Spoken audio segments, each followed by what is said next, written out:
Actually உங்களுக்கு அந்த troll பண்ணி திட்டினதுல எது ரொம்ப ஊண்டிங்க இருந்ததுப்பா?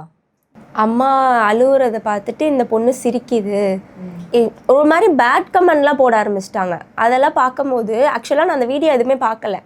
எங்கள் ஃபேமிலியிலேருந்து ஒருத்தவங்க அதை அனுப்பி அதை பார்க்கும்போது நமக்கு எவ்வளோ கஷ்டமாக இருக்கும். அது கீழே கமெண்ட்லாம் அவ்வளோ கேவலமாக போட்டிருந்தாங்க.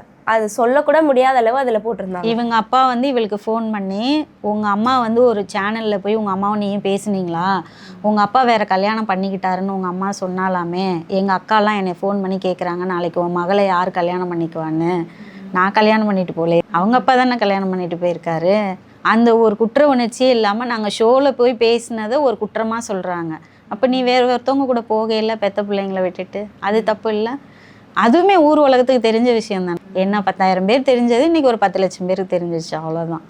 அதை ஃபோன் பண்ணி கேட்குறாங்களே ஒழிய, நம்ம பிள்ளைய ட்ரோல் பண்ணுறாங்க, நம்ம பிள்ளை அழுதுருக்கு, நம்ம வீட்டு பொம்பளைங்க போய் ஒரு ஷோவில் உட்காந்து அழுதுருக்காங்கன்ற அந்த குற்ற உணர்ச்சி யாருக்குமே. பெத்தப்பாவுக்கும் இல்லை, சமூகத்துக்கும் இல்லை, என்ன நடந்திருக்கும் என்ன அப்படின்னு. ஆனால் நிறைய பேர் வந்து ட்ரோலு கீழே கமெண்ட் என்ன போட்டிருக்காங்கன்னா, அந்த பொண்ணோட கண்ணில் வருத்தத்தை பாருங்க. 2-3 பேர் போட்டிருக்காங்க. முக்காவாசி பாதிக்கு பாதி வந்த கமெண்ட் எல்லாமே இந்த மாதிரி பேட் கமெண்ட்ஸ். பட் நீங்கள் அந்த பேட் கமெண்ட்ஸை அக்செப்ட் பண்ணுற ஒரு மனநிலை இருந்துதா, இல்லைன்னா ரொம்ப வருத்தப்பட்டீங்களா? ரொம்ப வருத்தப்பட்டேன். அழுவா, போர்வையை மூடிட்டு அழுவா.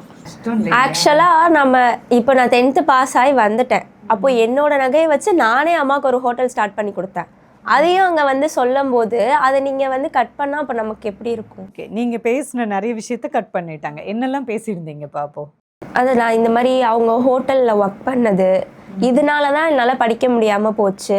இப்போ நம்ம வீட்டிலேயே வேலை செஞ்சுட்டு ஹோட்டல்லே வேலை செய்யும் போது நமக்கு வந்து படிக்கணுங்கிற அந்த இது வராது, ரொம்ப டயர்டாக இருக்கும். ஸோ அதனால் படிக்க முடியாது.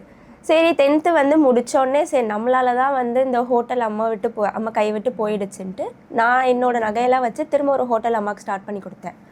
அதையும் சொல்லும்போது அவங்க வந்து இந்த விஷயத்தை இப்போ நம்ம மெயினாக சொல்கிற விஷயத்த கட் பண்ணிட்டு நம்மளை நெகட்டிவாக காட்டுற மாதிரி சொல்லும் போது அந்த பேட் கமெண்ட்ஸ் எல்லாம் போடுறத நம்மளால் ஏற்றுக்க முடியாதுல்ல.